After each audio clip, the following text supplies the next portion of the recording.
Okay, so welcome back. We're ready to start installing the electronics components of the actual robot.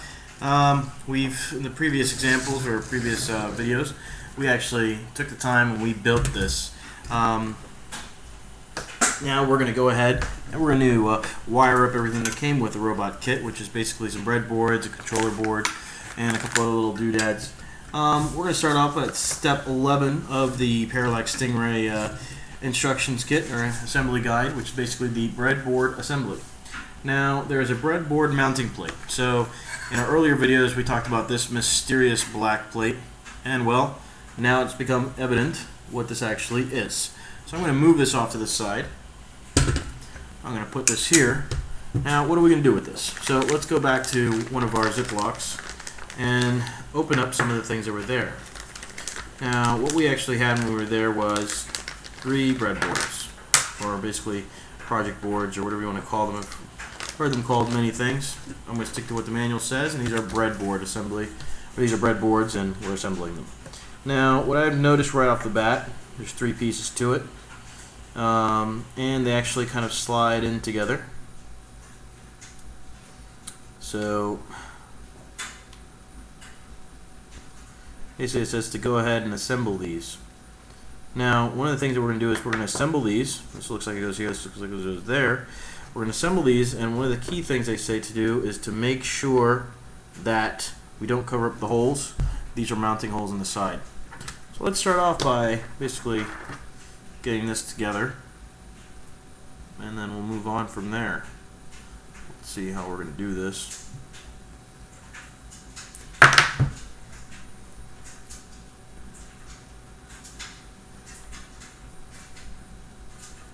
So what we're going to do is we're actually going to remove some of the double-sided tape where the teeth are located, or where the grooves are located. Just a smidge, so we have enough space to fit these in place. Sure enough, there we go. We fit it in place. That's number 1. Now, that's one side. The other side is over here. So we're going to have to actually move some of these out of the way as well. And we're going to have to slide those in. There you go. You can see that was very easy to do. Very, very easy. So,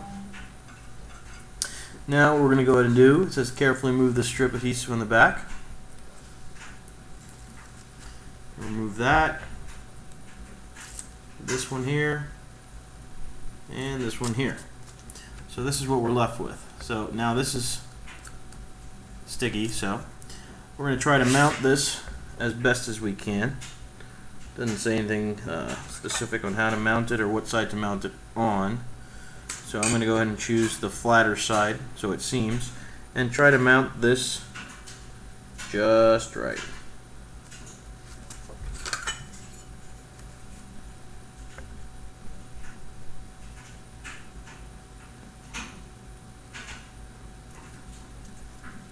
So there we go.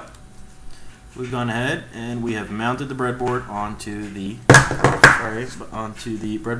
breadboard mounting plate. Now that continues step 11. That completes step 11. We're going to move on to step 12. Step 12 is basically installing the breadboard and control board, which is our control board is over here in this anti-static bag. Now one thing I'm going to make a comment about. I'm very used to handling circuitry, components, boards, things like that, so I know how to handle them. If you're not familiar with handling these boards, what I suggest you do is get an anti-static mat and a grounding wristband. The grounding wristband will be put on your wrist, attached to the grounding mat. The mat will be your work area. That's so that you can keep yourself static free. Basically what happens is if you have any static whatsoever, you could literally fry one of the chips on the board and ruin this piece. Some of these boards are costly. I don't remember off the top of my head how much this one was, but sometimes you're looking at $100. Sometimes it's $5, but sometimes it's $100. So you really, really want to be careful with that. So at this point, they're mounting some things here onto the actual board, onto the actual robot kit. So what I'm going to do is move these off to the side, and I'm going to just follow the picture that they have here. So the picture they have here is that this mounts to the front. So let me move these cables to the back here. This is going to mount to the front, and as you can see, that fits perfectly right there. Next step is, this is going to be for the propeller board. Now what they did is they actually took the motor wires to one side. So it looks like from the picture, it looks like it's this side, and they put the battery on the other side. I guess because when you look at the propeller board, that's probably where it's set up.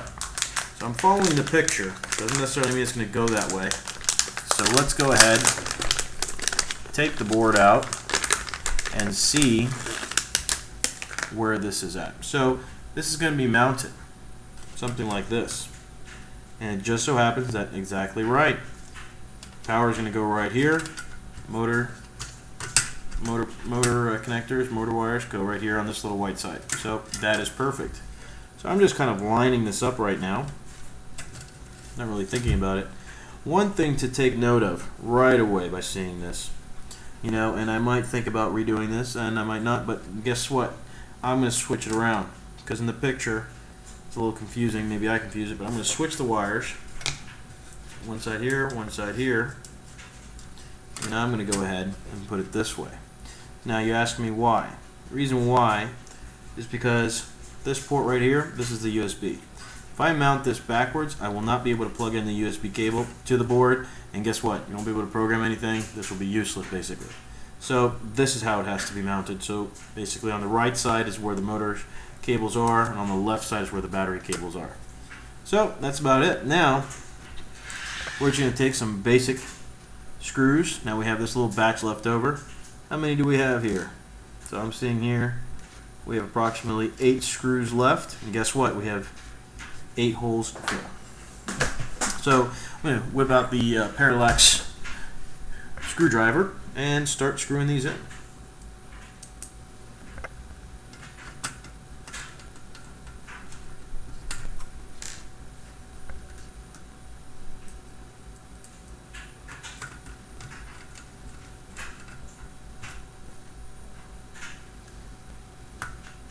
Again, take note, I haven't done anything complicated.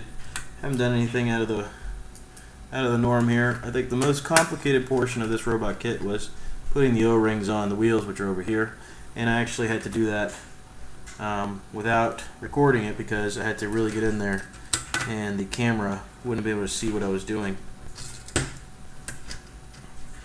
And this is all fairly easy to work with.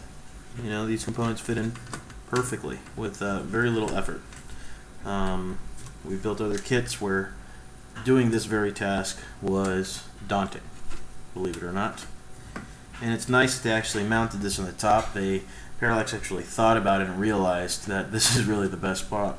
In fact, with a lot of our own robotic kits that we do and our own things, we've actually chosen a modular approach, and it turns out our modular approach is we get project boxes, we mount the boards on the project boxes themselves, and then we just kind of piggyback them on top. For an example of that project board, I'm going to take out one of the ones that we have now that we've already used in one of our projects.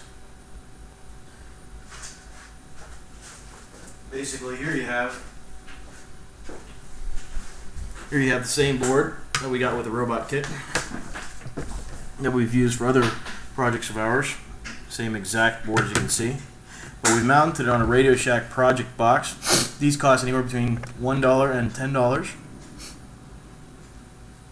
And what we did is we got some standoffs and we hot glued them, put them in the right position, and then we screwed in the board, and that was it. The nice thing about this approach is we can close this up. It's protected from the elements, more or less, not waterproof, but it's protected, so nothing's touching it. All the wires are running in, nice and neat, and then there's a little wire coming out the side, USB, and it just makes it nice and neat when you want to reuse your robot platform. We have 2 platforms that we use ourselves for many of our experiments. One's for indoor and one's for outdoor, and we have many of these project boxes that we just basically interchange, plug in, and see what we can do. I'd highly recommend doing that if you plan on doing a lot of robots, so you can reuse a lot of the components instead of having to make a lot of one-offs and wind up spending a lot more money than you should.